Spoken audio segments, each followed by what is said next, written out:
이르기까지라는 제목으로 하나님 말씀 함께 나누도록 하겠습니다. 우리가 곧 어떠한 날이 다가오죠? 12월 25일은 무슨 날? 수요일입니다. 성탄 맞습니다. 우리 예수님 오심을 기념하는 그런 귀한 날입니다. 그런데 성경을 보면 성경 가운데 이제 성경이 66권으로 현재 우리가 되어 있잖아요. 네, 이 성경의 66권을 채택하는 그 과정들이 있습니다. 그 가운데 마지막까지 정말 치열하게 논쟁이고 좀 그랬던 성경이 있는데 그게 바로 솔로몬이 썼던 아가라는 그러한 성경입니다. 거기에 보면 이제 여러 가지 표현들이 있는데 이제 표현이 좀 약간 경전스럽지 않다, 약간 좀 천박하다 이러한 표현들, 외설스럽다 이러한 것들 때문에 논란이었던 부분들도 있고요. 또한 그 가운데 정말 이게 하나님께서 하시는 말씀이냐라는 것 때문에 이제 여러 가지 논란들이 있었지만 이게 지금은 성경으로 우리가 보고 있는 이유는 하나님의 그리스도의 마음과 주님의 마음을 우리가 이를 통해서 알라라는 주님의 음성이 있기 때문에 그렇다라는 것이에요. 거기에 보면 솔로몬이 한 여인을 향해서 구구절절 이렇게 애절하게 자기의 마음과 사랑을 표현하는 그러한 부분들이 나옵니다. 그런데 그 마음을 통해서 우리가 주님의 마음과 우리를 위해 죽으셨던 또한 부활하신 예수 그리스도의 마음을 오늘 알아가기를 간절히 축복드리겠습니다. 여러분들 예수님이 누구이십니까? 예수님은 2000년 전에 아니죠. 예수님께서 제자들에게 물으십니다. 너희는 나를 누구라 생각하느냐? 그랬더니 베드로가 기가 막힌 대답을 하죠. 마태복음 16장 16절 말씀 우리 함께 읽어보도록 합니다. 시작. 시몬 베드로가 대답하여 이르되 주는 그리스도시요 살아계신 하나님의 아들이시니이다. 아멘. 베드로가 이야기를 합니다. 예수님에게 주는 그리스도시요. 우리는 지금 예수님을 예수 그리스도 붙여서 이야기를 하지만 그리스도란 말은 뭐죠? 구원자, 메시아, 하나님의 약속의 말씀, 하나님께서 약속하셨던 그분, 우리가 기다렸던, 우리 민족이 기다렸던 그 절대자, 그게 바로 그리스도라는 뜻이에요. 그런데 당신은 그리스도시요, 당신이 바로 구세주입니다. 우리가 기다렸던 자입니다. 구약에 하나님이 말씀하셨고 수많은 선지자들이 이야기했던 그분이 바로 당신이십니다. 그 고백이에요. 그리고 나서 또한 고백하는 게 뭐죠? 살아계신 하나님의 뭐다? 아들이십니다. 지금은 우리가 너무나 당연하게 예수님, 하나님의 아들, 독생자 이렇게 이야기를 해요. 그렇게 배워서. 그런데 이 시대에 하나님에게 아들이 있었다, 이거는 굉장히 논란이 될 문제입니다. 이단적 사고예요. 여러분들 왕이 아들을 낳으면 나중에 아들이 크면 뭐가 되죠? 또 왕이 돼요. 그러면 어떻게 돼요? 사람들 머릿속에 하나님한테 아들이 있다고, 독생자가 있다고, 그러면 어떻게 됩니까? 계보가 이제 복잡해지는 거예요. 하나님이 둘이 되거나 지금 계신 하나님이 은퇴하고 새로운 하나님이 보좌에 앉으시거나 지금 복잡해지는 거예요.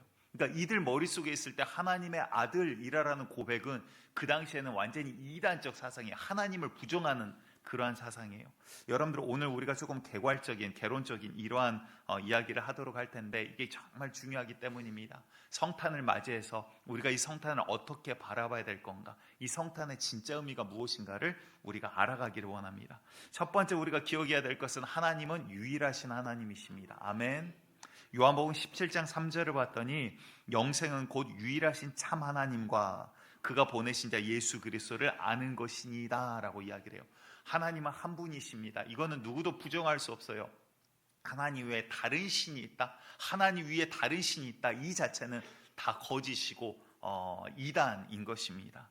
그런데 이 하나님을 표현할 수 있는 여러 가지 수많은 단어들이 있습니다. 창조주 하나님, 전능하신 하나님, 모든 것을 아신 하나님, 긍휼의 하나님, 어떠한 하나님, 놀라운 말들이 많이 있습니다.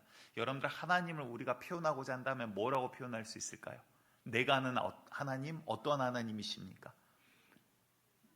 주여 한탄이 나오십니까? 어떤 하나님이세요? 좋으신 하나님, 맞아요. 너무나도 좋으신 하나님이죠. 그 말을 조금 더 어떤 단어로 해볼까요? 성경에는 이렇게 표현을 하고 있습니다. 요한일서 4장 8절 말씀을 우리 함께 합독합니다. 시작. 사랑하지 아니하는 자는 하나님을 알지 못하나니 이는 하나님은 사랑이심이라. 아멘. 하나님은 뭐라고요? 사랑이심이라. 한마디로 했더니 하나님은 곧 사랑이라 라고 이야기를 하고 있어요. 그분은 우리가 그를 알기 전 우리를 먼저 사랑하셨던 분이에요. 그 놀라운 하나님의 사랑 가운데 우리가 오늘 이 자리에 있다라는 거예요. 근데 그 사랑을 여러분들은 어떻게 확증할 수 있습니까? 어떻게 주님께서 나를 사랑하셨다 말할 수 있습니까? 우리의 삶을 사실 가만히 돌아보면 하나님의 귀한 사랑의 흔적들이 분명히 다 있어요. 분명히. 내가 알건 알지 못하건 그 차이이지 분명히 있어요. 그런데 누구라도 부인하지 못하는 절대적인 사랑의 증거가 있습니다. 우리가 잘 아는 로마서 5장 8절 말씀을 우리 이어서 함께 합독합니다. 시작. 우리가 아직 죄인 되었을 때 그리스도께서 우리를 위하여 죽으심으로 하나님께서 우리에 대한 자기의 자기의 사랑을 사랑을 확증하셨느니라. 확증하셨느니라. 아멘. 그렇죠. 뭐라고 말씀하시죠? 무엇으로 하나님의 사랑을 확증하셨습니까? 그 아들 예수 그리스도를 죽이심으로 우리에 대한 사랑을 확증하셨대요. 여러분들의 사랑 가운데 큰 사랑이 뭐가 있을까요? 성경에는 조금 이따가 우리가 보도록 하겠지만 성경에서 가장 큰 사랑, 정말 내 아들 예수를 죽이기까지 내가 너희를 사랑하였다. 아멘. 여러분들 그냥 이 자리에 오신 게 아니더라라는 것이죠. 그냥 온 게 아니라 하나님의 큰 사랑 가운데 오늘 이곳까지 주님께서 먼저 사랑하셔서 우리를 인도하셨다라는 거예요. 과거에 이제 청년들 사역을 할 때 한 이제 여자 자매 청년이 이제 건강상 문제가 좀 있어요. 심장에 어렸을 때부터 선천적으로 좋지 않아서 크다 보면 이제 또 심장 수술을 어렸을 때 한번 했는데 심장 수술을 해야 되는 그러한 아이예요. 그래서 가정 뭐 여러 가지 상황들도 있고 본인이 돈을 벌어서 이거를 비축해야 된다는 그 생각 때문에, 저축해야 된다는 생각 때문에 대학생 20대 초반인데 학교를 다니면서도 아르바이트를 쉬지 않고 합니다. 근데 이제 뭐 햄버거 가게에서 하는데 보통 아르바이트가 시간이 딱 정해져 있어요. 그 시간을 오버하지 못하게 그런 룰들이 있더라고요. 그러니까 한 곳에서는 길게 못하니까 햄버거 가게 세 군데서 하루에 세 군데를 돌면서 아르바이트를 해요. 그러니까 정말 공부도 뭐 어떻게 하는지 모르겠어요. 자는 시간 빼고 시간만 나면 계속해서 일을 합니다. 근데 참 이게 사람이라고 하면 안 되죠. 악한 영이 끌고 다니는데 이게 참 무서운 게 그러면 돈이 모여야 되는데 돈이 안 모여요. 일을 하면서 온 몸이 또 다 상합니다. 하루 종일 서 있고 일하고 하니까 발가락, 관절, 무릎 막 염증이 생기고 안 좋은 병들이 계속 생겨나기 시작해요. 그러니까 오히려 돈을 모을 쯤 되면 병원에 갖다 주고 돈을 모을 쯤 되면 이상한 사기꾼이 접근해가지고 뺏어가고 별의별 사건들이 다 있더라고요. 야, 하나님 정말 이렇게 기구해도 됩니까? 라고 옆에서 보는데 그럴 정도로. 근데 어느 날 이 청년이 이제 고백을 해요. 근데 이러다 보니까 물질을 모으기는 해야겠는데 그 생각엔 사로잡혀 있는데 모으기가 어렵잖아요. 그러니까 좀 더 쉽게 빨리 모으는 방법에 손을 댑니다. 여자 아이다 보니까 이렇게 성매매 쪽으로 손을 뻗치기를 시작을 해요. 그리고 나서는 나중에 이제 이야기를 하는 거예요. 목사님, 이런데도 하나님이 저를 사랑하실까요? 라는 이야기를 하더라고요. 여러분들 단언코 말씀드립니다. 우리 주님은 그의 아들을 죽이기까지 우리를 사랑하셨습니다. 우리가 잘나서 선해서 착해서 사랑하는 게 아니라 우리가 못나고 더럽혀지고 시커멀 때 우리가 주를 알기 전부터 우리를 사랑하셨다라고 성경은 말씀하고 계십니다. 여러분들 그 사랑이 지식이 아니라 정말 그 사랑이 체험되어지는 역사가 있기를 간절히 축복드리겠습니다. 솔로몬이 아가를 쓰는데 어느 한 책에서 이렇게 이야기를 하더라고요. 하나님의 사랑을 체험하라라는 책인데 그 책에서 이렇게 표현을 합니다. 솔로몬은 하나님과의 관계에서 깊은 사랑을 체험했습니다. 그가 체험한 그 신비하고 열렬한 신앙의 사랑은 마치 타오르는 불길 같은 것이었습니다 라고 표현을 해요. 여러분들 우리가 생각만으로 아는 관념의 사랑이 아니라 진짜 하나님이 나를 얼마나 사랑하시는지 오늘 그 사랑만 여러분들 가져간다라면 설교가 필요 없어요. 그냥 예배는 끝난 거예요. 여러분들 그 사랑의 주인공이 되시기를 축복드리겠습니다. 그런데 우리가 주님을 바라볼 때 또 예수님을 바라볼 때 중요한 것이 있습니다. 우리 예수님에 대해서 우리가 기억해야 될 것은 그는 그의 신성, 그는 하나님이심과 동시에 완전한 인간이었다라는 거예요. 우리가 이단을 판단하는 여러 가지 기준들이 있습니다. 가장 쉬운 것은요, 여러분들 지금 하나님, 예수님, 성령님이 계셔야 될 자리에 어떤 사람이 서 있다, 쉽게 말해서 교주가 서 있다. 그러면 이거는 두 번 생각할 필요 없어요. 그냥 이단이에요. 사입이에요. 그런데 이제 또 여러 가지 기준들이 몇 가지가 있는데 그 중 하나, 절대적인 기준 중 하나가 예수님의 신성과 인성을 부인하면, 둘 중 하나라도 부인하면 이거는 무조건 이단입니다. 그 이유를 잠깐 말씀을 드리도록 하겠습니다. 빌립보서 2장 5절에서 8절 말씀을 우리 함께 먼저 읽습니다. 시작. 너희 안에 이 마음을 품으라. 곧 그리스도 예수의 마음이니 그는 근본 하나님의 본체시나 하나님과 동등됨을 취할 것으로 여기지 아니하시고 오히려 자기를 비워 종의 형체를 가지사 사람들과 같이 되셨고 사람의 모양으로 나타나사 자기를 낮추시고 죽기까지 복종하셨으니 곧 십자가에 죽으심이라. 아멘. 6절에 뭐라고 하십니까? 그는 근본 하나님의 본체시라라고 이야기를 해요. 다시 말해서 그는 누구시다? 곧 하나님이시라라고 이야기를 합니다. 예수님께서도 기도하시면서 그러죠. 하나님, 저들도 우리가 하나 되게 하여 주시옵소서. 뭐처럼? 우리가 하나인 것처럼 이라라고 이야기를 해요. 이게 삼위일체라는 게 성경에 삼위일체라는 단어가 등장하진 않습니다. 하지만 이에 대해서 분명하게 말씀하시는 구절들이 몇 군데 있어요. 그를 통해서 우리가 이 세 분이 인격은 달라요. 하나님 아버지 하나님, 그리고 아들 예수님, 그리고 그의 영이신 성령님, 이들이 다른 인격을 가지고 있습니다. 하지만 이들을 하나라고 우리가 이야기를 하고 있어요. 그에 대해서도 우리가 조금 더 반응하도록 할 텐데요. 오늘 방금 봤던 빌립보서에서도 그 근본 하나님의 본체이시지만 그분과 동등됨으로 취함을 받지 아니하시고 종의 형상, 인간의 모습으로 이 땅 가운데 오셨다라는 거예요. 아버지가 있는 게 아니에요. 성령으로 잉태되셨어요. 동정녀 마리의 몸을 빌어서 오시긴 했지만 하지만 그분이 신이심과 동시에 완전한 인간이시다라는 거예요. 왜 그럴까요? 그분이 신이신 걸 하나님인 게 부인된다면 어떻게 될까요? 그렇다면 그는 우리와 똑같은 죄인인 육체라는 거예요. 모든 사람이 죄를 범하였으면 하나님의 영광에 이르렀다 못했다? 못하더라라는 거예요. 그 말은 무슨 말이에요? 그가 하나님이 아니시면, 그게 신성이 없으면, 그가 그냥 인간이면 선지자 중에 누구는 뛰어난 자라, 그는 선지자 중에 위대한 자였다, 이렇게 이야기하는 사이비 이단들도 있어요. 그런데 만약 그가 그냥 선지자 수준이었다라면 그가 죽으면 자기의 죄 때문인 거예요. 그러면 오늘 우리는 아무도 구원을 못 받습니다. 우리는 모두 다 아무리 열심히 신앙생활해도 다 지옥 갈 수밖에 없는 운명이에요. 그가 온전한 하나님이셨기 때문에 우리를 구원하실 수가 있더라라는 거예요. 또한 그가 육신으로 오지 아니하였다라고 부인을 한다면, 그는 그냥 신이었어, 하나님이었어, 사람의 형상으로 오지 않았어라고 부인을 해버리면 어떻게 됩니까?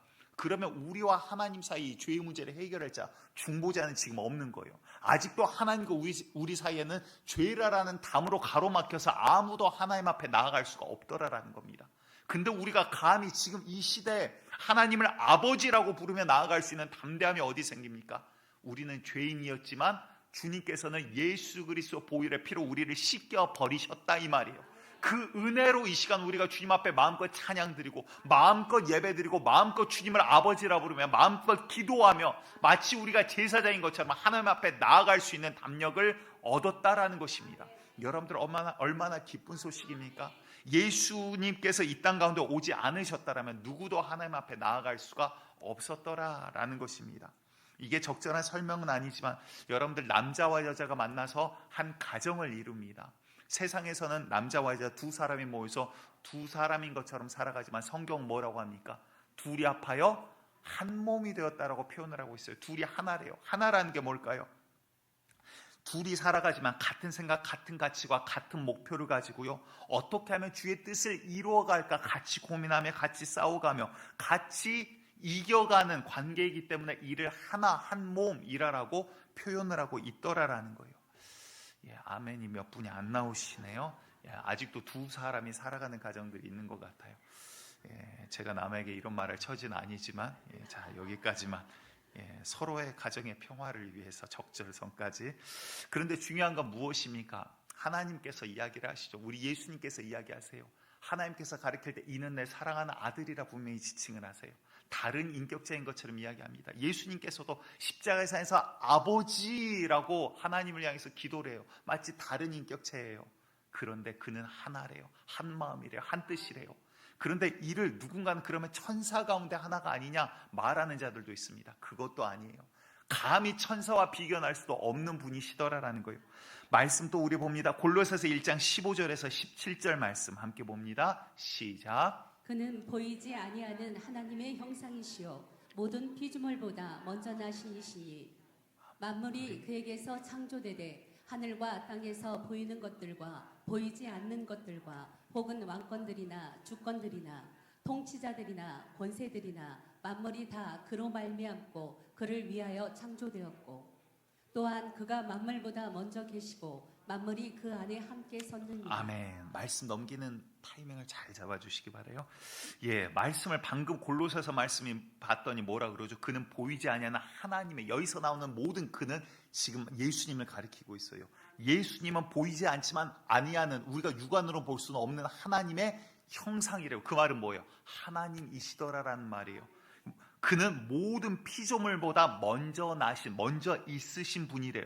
그리고 16절 봤더니 만물이 그에게서 창조되되, 다시 말해서 뭐예요? 만물을 창조할 때 예수님이 계셨어요? 안 계셨어요? 이미 그 전에 계시더라 이 말이에요. 다시 말해서 천사도 이 만물 가운데 들어가요. 우리가 생각하는 우주, 지구, 모든 것들이 다 만물 가운데 들어가요. 이 모든 것들이 있기 전부터 태초 전에 계셨던 분이 누구예요? 바로 예수님이시더라 이 말이에요. 다시 말해서 구약에서도 예수님은 계셨습니다. 예수님은 모든 것들보다 먼저 계신 분이고 모든 것들을 예수로 인해서 만드셨어요. 이 예수님 자체가 곧 하나님이고 말씀이 육신이 되어 오신 분이 우리 예수시더라라는 거예요. 다시 말해 모든 것들의 원래 주인은 예수님이세요. 원래 왕은 예수님이셨어요. 그 왕이 육신을 입고 우리의 형상을 가지고, 우리의 형상이 아니죠, 우리가 하나님의 형상을 담게 지음을 받은 거죠. 그가 우리 인간과 동일한 모습으로 이 땅 가운데 오신 게 바로 성탄이에요. 왕이 자기의 백성, 자기의 땅에게 오셨다고요. 우리가 다른 것들의 것이 아니라, 다른 원래 우리의 것이 아니라 우리는 원래 그분의 것이었어요. 그가 원래 주인이었다라는 거예요. 그러기 때문에 이는 뭐 천사와 비견할 수 없고요, 다른 누구와 비견할 수 있는 게 아니에요. 우리 예수님은 하나님이시지만 예수님은 모든 만물을 또한 창조하신, 하나님이 창조하실 때 그와 함께 계셨던 분이 우리 예수님이다라는 것입니다. 그런데 이분이 왜 육신을 입고 우리 가운데 사람의 형상으로 오셨습니까?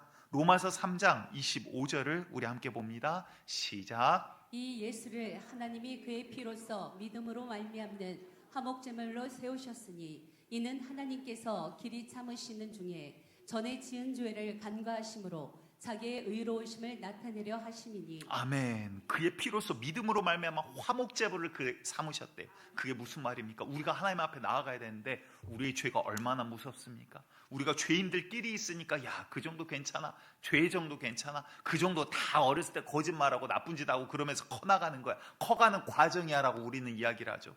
그런데 여러분들, 죄 없는 하나님 앞에는 티끌만한 죄도 결코 용납되지 않는 거예요. 그분 정의롭고 공의로우신 하나님이기 때문에 누구라도 그 앞에서 예외는 없어요. 그렇다면 이 죄의 값이 어떨까요? 나는 그래도 남한테 피해주지 않고 살았습니다. 그런데 이 죄의 값은 어떻게 할까요? 이 죄의 값은 피 흘림이 없이는 사함이 없더라라는 거예요. 다시 말해서 생명으로 갚지 않고서는, 내 목숨값으로 그 죄 앞에 값을 치르지 않고서는 담당할 수가 없더라 이 말이에요.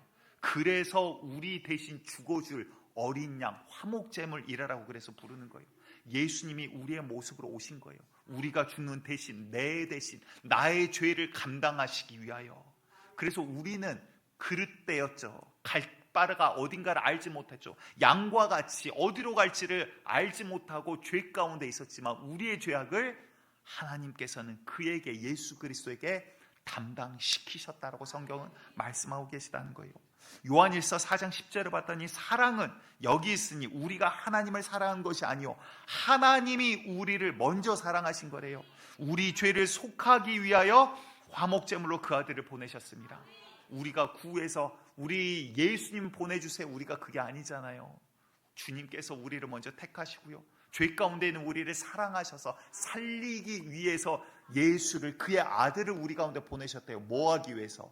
우리의 죄를 담당하기 위해서. 뭐 하기 위해서? 십자가에 달리기 위해서. 그러면 예수님께서 이 땅 가운데 오신 목적은 무엇입니까? 한마디로 표현하면 죽으시기 위해 오셨다. 아멘. 누구의 죄 때문에? 나의 죄 때문에. 다시 한번, 누구의 죄 때문에? 나의 죄 때문에 죽으시기 위해 오셨다. 내가 죽어야 될 그 십자가에 대신 죽으시기 위해 오셨다. 이게 성탄의 기적이라 이 말이에요. 기쁨이라 이 말이에요.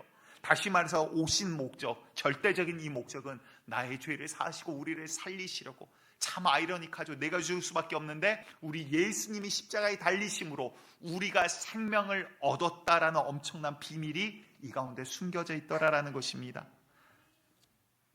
그러기에 오늘 우리의 본문입니다. 본문 바로 앞에 로마서 8장 34절을 봤더니 누가 정죄하리요? 정죄함이 우리 가운데 없대요. 왜 그럽니까? 죽으실 뿐 아니라 다시 살아나신 이는 그리스도 예수시니 그는 하나님 우편에 앉아 계신 자요 우리를 위하여 지금도 간구하고 계시대요. 여러분들, 그가 우리의 죄악을 위해서 십자가에 달리셨습니다.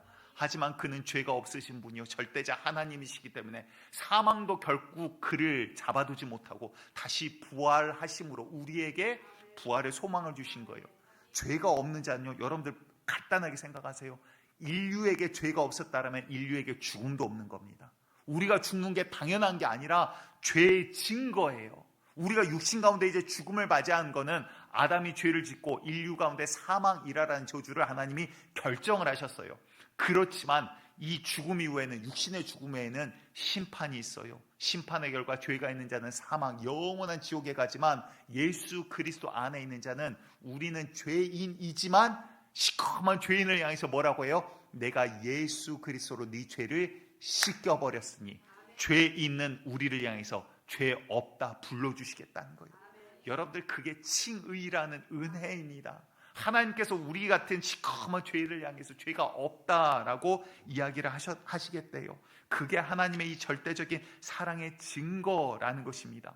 그러니 오늘 이 로마서 저자인 바울이 뭐라고 합니까? 누가 우리를 정죄하리요? 라고 이야기를 하는 거예요. 참 로마서에 바울의 고뇌가 담겨 있습니다. 7장을 보면 자기의 자기의 이 신부를 가지고 고뇌를 합니다. 오라 나는 곤고한 자로다라고 이야기해요. 누가 이 사망의 몸에서 나를 구원하랴? 나는 자꾸 죄 가운데 유혹당하고 쓰러지고 하나님 뜻대로 살겠다고 해놓고 또 오늘 유혹당하고 미혹당하는구나 라는 고백이에요. 그런데 뭐라고 합니까? 8장으로 넘어가면서 내가 주 예수 그리스도를 찬양하리로다. 왜? 그러니까 나에게는 예수님밖에 없어. 나는 이런 놈이지만, 바울이 하는 고백이에요. 바울, 나는 이런 놈이지만 예수님 때문에 나는 주님 앞에 나아갈 수 있어. 아멘. 여러분들, 우리가 내가 잘나서 지금 주님 앞에 나아가는 것 아닙니다. 내가 완전해서 완벽해서 주님 앞에 나아가는 자 없습니다. 우리의 행실로는, 의로운 행실로는 주님 앞에 설 자가 없더라라는 거예요. 하지만 오직 예수 그리스도의 이름으로 우리가 주님 앞에 이제 나아갈 담력을 얻은 거예요. 하나님을 믿고 하나님 앞에 나아가고 결국 영원한 천국에서 주님과 함께할 순간을 꿈꿀 수 있는 최고의 복을 거머쥔 자가 바로 예수 믿는 자요. 그 예수가 이 땅 가운데 오신 역사라는 것입니다. 여러분들, 교회 다니는 자가 아니라 이제 이 예수 그리스도의 사랑이, 하나님 아버지의 사랑이, 그 아들까지 죽이신 사랑이 나의 것이 되기를 간절히 축복드리겠습니다. 솔로몬, 아까 아가에 대해서 잠깐 설명을 드렸죠. 하나님의 사랑에 대해서, 하나님의 뜨거운 사랑에 대해서 이야기를 하고 있습니다. 요한복음 15장 13절에 이렇게 말씀하세요. 사람이 친구를 위하여 자기 목숨을 버리면 이보다 더 큰 사랑이 없나니. 그렇죠. 여러분들, 이웃을 위해서, 친구를 향해서 목숨을 버리기까지, 그보다 더 큰 사랑이 어디 있습니까? 너 대신 내가 죽어줄게, 그 사랑보다 더 큰 사랑이 어디 있습니까? 그런데 요한복음 13장 1절에서 이렇게 표현을 하세요. 유월절 전에 예수께서 자기가 세상을 떠나, 그러니까 죽음을 이야기하는 거예요. 아버지께로 돌아가실 때가 이른 줄 아시고 세상에 있는 자기 사람들을 사랑하시되 끝까지 사랑하시니라. 이 말은 무슨 말입니까? 죽기까지, 십자가에 달리시기까지 사랑하셨다 이 말이에요. 여러분들, 목숨을 버리는 사랑보다 더 큰 사랑이 어디 있습니까? 그런데 예수님은요, 우리를 사랑하실 때 어떻게? 자기가 죽기까지, 십자가에 달려서도 오히려 아래 사람들은, 군병들은 조롱을 하고 침뱉고 웃습니다. 아래 사람들은 무슨 일인지도 모르면서 그냥 깔깔거리고 자기들이 승리자인 것처럼 웃어요. 십자가에 달리신 예수님은 오히려 그들을 위해서 눈물을 흘리시면서 주여, 저들은 자기가 하는 말이 무슨 말인지 알지 못합니다. 주님, 저들을 용서하여 주시옵소서. 오히려 십자가에 달려 죽어가는 예수가 그 아래에 있는 비방하는 자들을 위해서 죄 사하는 용서를 구하는 기도를 하더라라는 거예요. 여러분들, 그 예수님이 십자가에 달리셨기 때문에 우리가 오늘 사는 겁니다. 예수님이 오셨기 때문에 우리가 오늘 주님 앞에 나아가는 겁니다. 예수님이 오셔서 나의 죄를 감당하여 주셨기 때문에 오늘 우리가 마음껏 주님을 찬양할 수 있는, 천국을 소망 가운데 품고 살아갈 수 있는 주의 백성 자녀가 되었다라는 거예요. 여러분들, 이것이 개념으로 갖는 자 도둑 맞아 버리는 거예요. 도둑 맞지 마시고 여러분들 아는 것이 믿어지는 은혜가 있기를 간절히 축복드립니다. 아가서에서 솔로몬이 절절하게 한 여인을 향해서 구애를 하고 사랑 고백을 합니다. 어찌하여 너는 이렇게 어여쁜 자냐, 이러한 고백들을 막 해요. 그런데 그를 향해서 어여쁘고 너는 흠이 없도다라고 고백을 해요. 근데 이 여인에 대해서 잠깐 살펴보면요, 솔로몬의 특징 중 하나가 솔로몬 부인이 몇 명? 복잡하죠. 이제 복잡해요. 개념을 초월하는 그 놀라운 숫자가 나옵니다. 그런데 그 솔로몬이 한 여인에게 지금 구애를 하는데, 이 여인은 어떻습니까? 솔로몬은 수많은 사람들을 지금 부인으로 거느리고 있어요. 그런데 이 여인은 성경을 봤더니 흑인 아니면 에티오피아계예요. 얼굴이 굉장히 시커먼 여인이에요. 게다가 그뿐만 아니라 포도원을 관리하면서 일을 한 여인입니다. 아마 손도 거칠었을 것 같아요. 그리고 얼굴도 햇빛에 그을려서 검게 그을렸다고 성경은 이야기를 하고 있어요.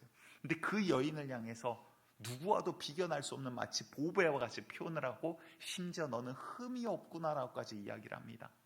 이게 하나님의 사랑이라는 거예요. 우리가 깨끗해서, 우리가 하얘서, 피부가 뽀얘서 너는 어쩜 이렇게 뽀여니, 그러지 않아요. 죄 가운데 뒹굴고 있을 때, 하나님 우리가 모르고 멸시할 때, 우리가 유혹 가운데 세상 가운데서 살아갈 때, 내가 너를 태초부터 택하였노라, 내가 너를 사랑하노라. 우리가 그를 알기도 전부터 주님께서 우리를 향해서 내가 너를 사랑한다. 여러분들, 오늘 우리가 이 자리에 그냥 온 것 같지만 주님께서 분명히 말씀하시죠. 누구라도 아버지께서 허락하지 아니하시면 누구라도 하나님 앞에 나올 수가 없느니라. 여러분들, 내 힘으로 내 발로 온 것 같지만 주님께서 이미 태초부터 택하시고 우리를 오늘 이곳까지 인도하셨다라는 겁니다. 그리고 우리를 위해서 2000년 전 예수를 죽이시면서까지 우리에 대한 사랑을 도장을 꽝 찍어버렸대요. 여러분들, 그런데 어떻게 감히 주님이 우리를 사랑하지 않는다, 주님 언제 우리를 사랑하십니까, 이렇게 감히 말할 자가 있겠습니까? 솔로몬은 이 뜨거운 하나님의 사랑을 경험을 했던 것 같아요. 근데 무서운 게 있어요. 이제 한 걸음 더 진행됩니다. 나갑니다. 정말 무서운 것은 뭐냐면, 하나님의 사랑을 알고 체험하고 교회 안에 하나님 안에서 함께 기뻐하고 찬양하는 수많은 자들이 있는데, 그 가운데 구원받는 자들은 또 구별되더라는 거예요. 여러분들을 정말 우리 노은교회 단 한 명도 빠지지 않고 모두 다 구원받는 자 되시기를 간절히 축복드립니다. 교회 다니는 자가 아니라 구원받는 천국 백성 되시기를 간절히 축복드립니다. 솔로몬이요, 하나님의 뜨거운 사랑을 알았기 때문에 이 아가서를 지었던 것 같아요. 그런데 나중은 어떻게 됩니까? 솔로몬, 글쎄요, 하나님이 구원하셨으리라 저는 생각은 합니다. 하지만 결코 떳떳한 구원이 아니었을런지도 모르겠어요. 왜? 그 마지막에는 어떻게 됩니까? 여인들이 들고 들어온 우상들을 허락을 해요. 나라 백성들이 하나님이 아닌 귀신에게 엎드리도록 만들어버린 왕이 되어버렸어요. 하나님께서 나중에 솔로몬에 대해서 그렇게 이야기하십니다. 내가 솔로몬 너를 치지 않으면 솔로몬을 봐서가 아니라 아버지 다윗을 봐서 다윗에게 한 약속 때문에 내가 치지 않겠대요. 하지만 네 아들 때 이스라엘은 두 개로 쪼개질 거라는 이야기를 해요. 무슨 말이에요? 솔로몬 지금 잘하고 있는 게 아니다라는 거예요. 중간까지는 누굽니까? 1000번제를 만든 자가 솔로몬이에요. 누가 알려주지 않았는데 얼마나 하나님을 사랑했는지 하나님 앞에 그렇게 예배드렸던 자가 솔로몬이에요.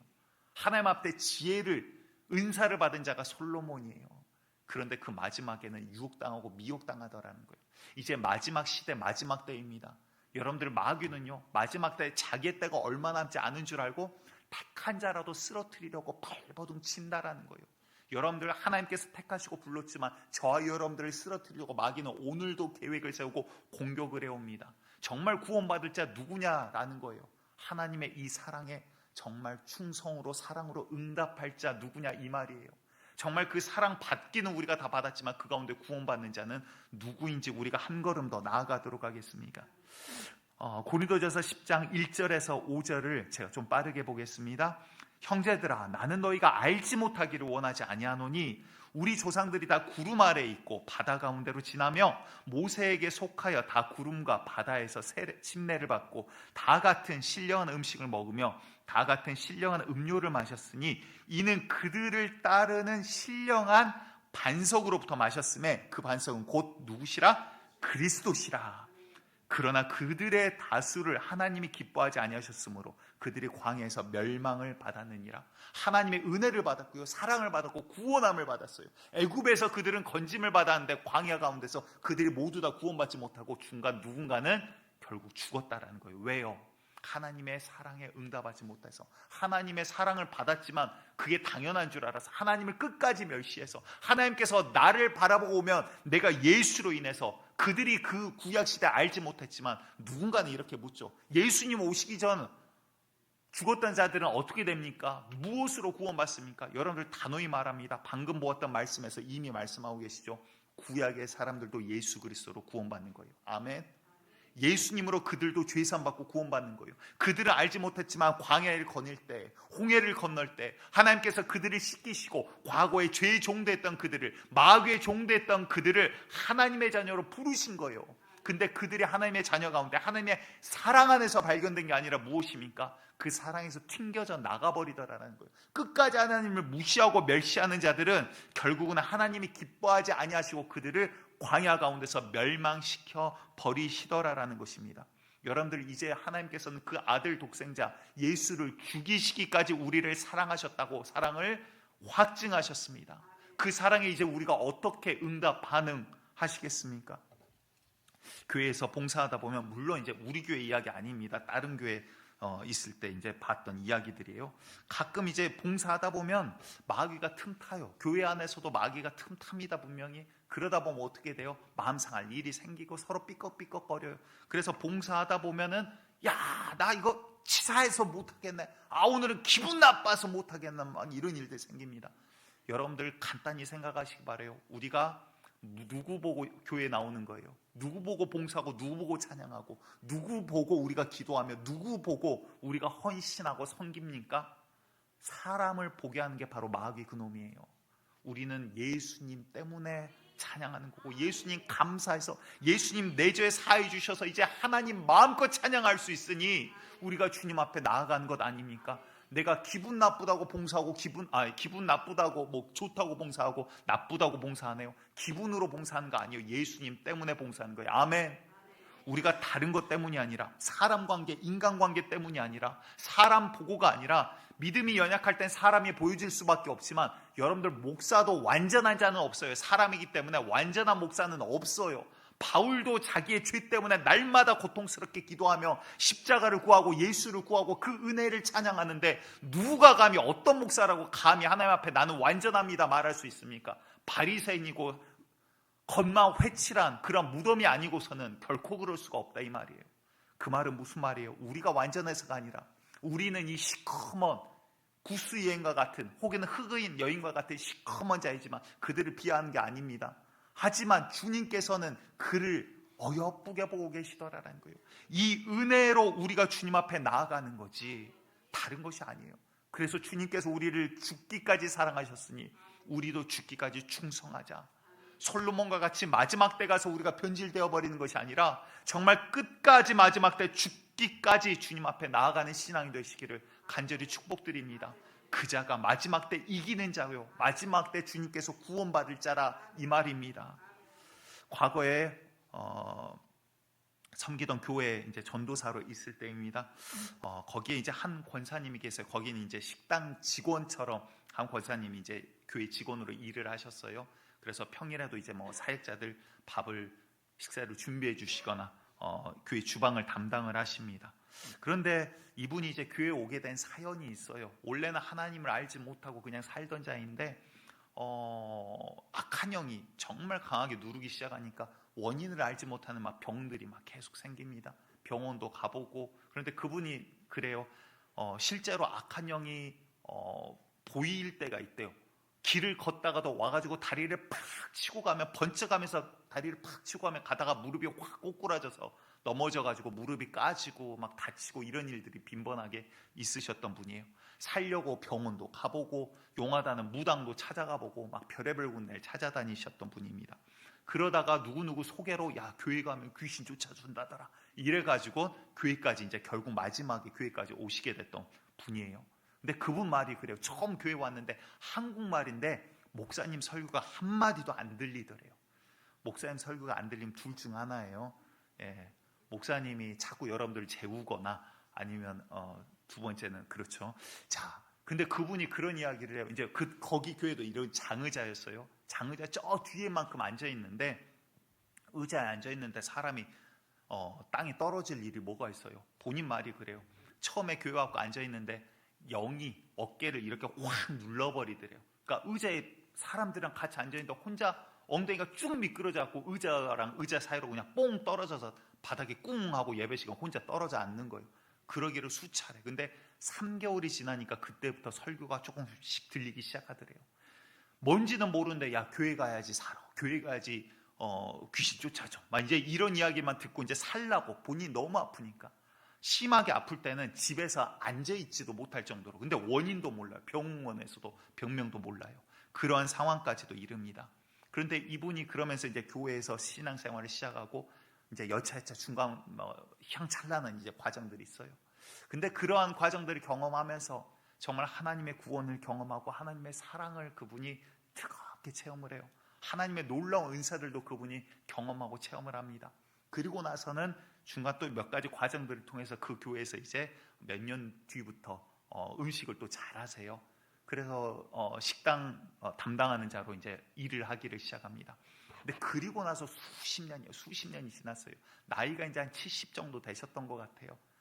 나이가 지긋하게 이미 이분도 드셨는데 그 당시에 이제 담임 목사님, 참고로 그 담임 목사님 제 아버지시기는 한데 그 담임 목사님이 비밀이에요. 이거는 비밀이니까.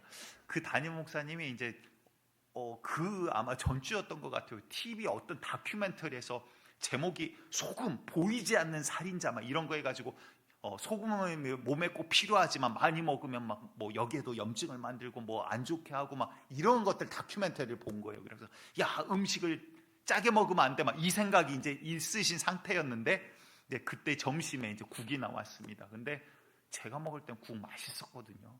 근데 그날 기분이 좀 안 좋으셨나 봐요. 담임 목사님이.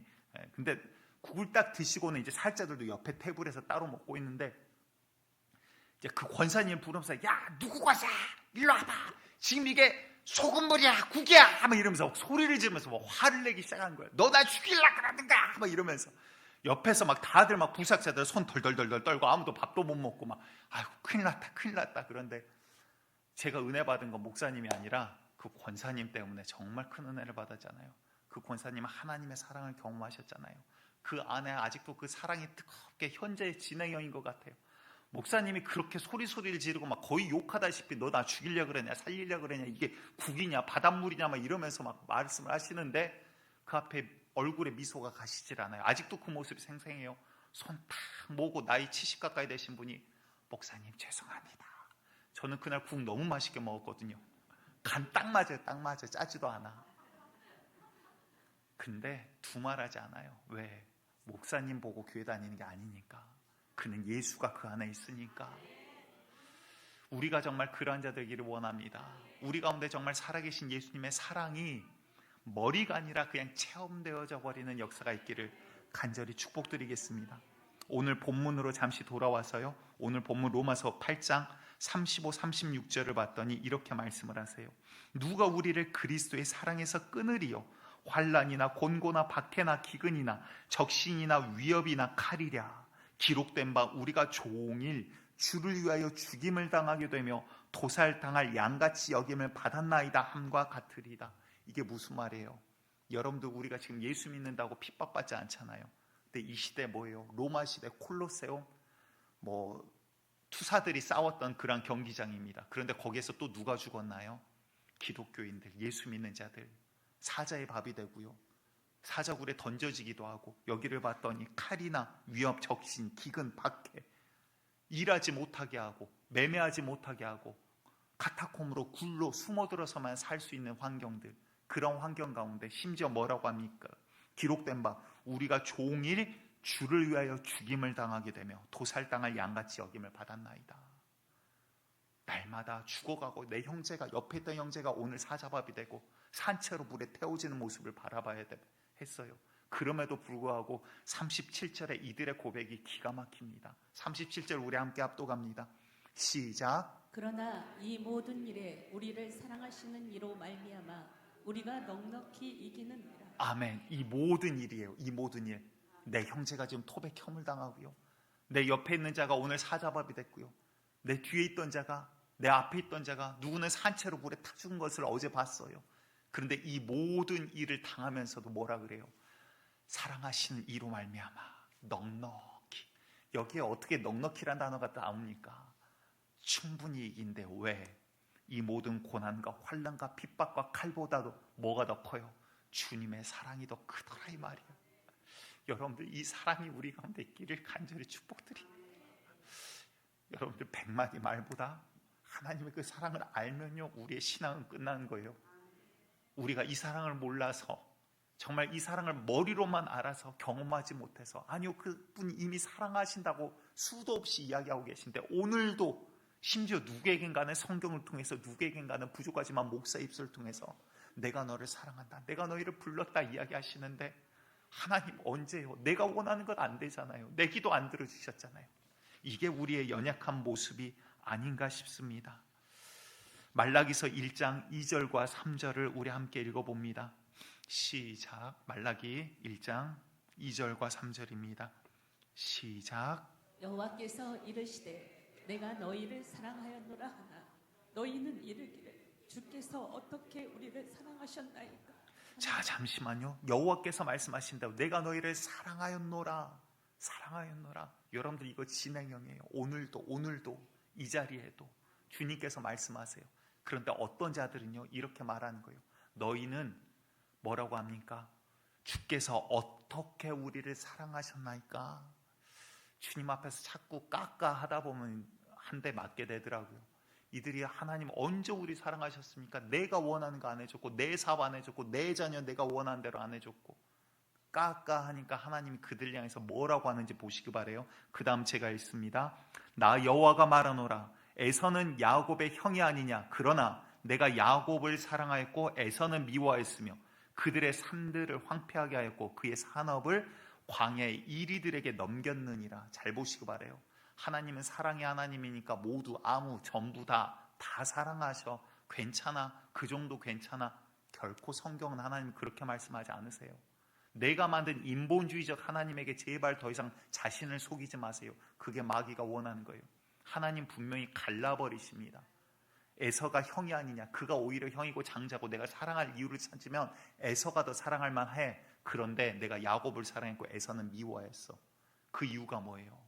누군가는 하나님의 사랑으로, 충성으로 응답을 하고요, 누군가는 그의 사랑에 배신하고 끝까지 자기 교만으로 하나님을 멸시하며 사랑 밖으로 튕겨져 나가더라라는 거예요. 여러분들, 이 마지막 때 정말 주님의 사랑 안에서 발견되기 원합니다. 주님은 오늘도 우리를 향해서 사랑한다 그래서 우리를 부르셨어요. 그런데 교회 안에도요, 마지막 때 분명히 구원받는 자와 구원받지 못한 자로 나뉩니다. 여러분들 모두 다 구원받는 자 되시길 축복합니다. 모두 다 그의 사랑에 반응하는 자 되시길 원합니다. 모두 다 우리가 정말 주님의 이 사랑에 처음 사랑이 회복되어진 역사가 있기를 간절히 축복드립니다. 올해가 이제 다음 주 29일 주일, 한 번밖에 주일은 더 남지 않았습니다. 그런데 올해 24년 표는 바로 처음 사랑이에요. 여러분들, 교회가 예수 그리스도를 잃어버리면 그거는 끝나버린 겁니다. 아무리 사람이 모이고 아무리 행사가 즐겁고 아무리 사람들이 좋아도 예수님 없으면 그 교회는 이미 죽어버린 거예요. 정말 우리에게 사랑이 회복되기 원합니다. 무엇을 향한? 예수를 향한 사랑. 그분이 우리를 얼마나 사랑하셨는지 우리가 체험하고 경험하며 그의 사랑에 사랑으로 응답할 수 있는 처음 사랑이 회복되어지는 역사가 우리 가운데 있기를 간절히 축복드리겠습니다. 이 시간 우리가 왕이 나셨다라는 찬양으로 나아갈 텐데요, 성탄의 기쁨은 그런 거예요.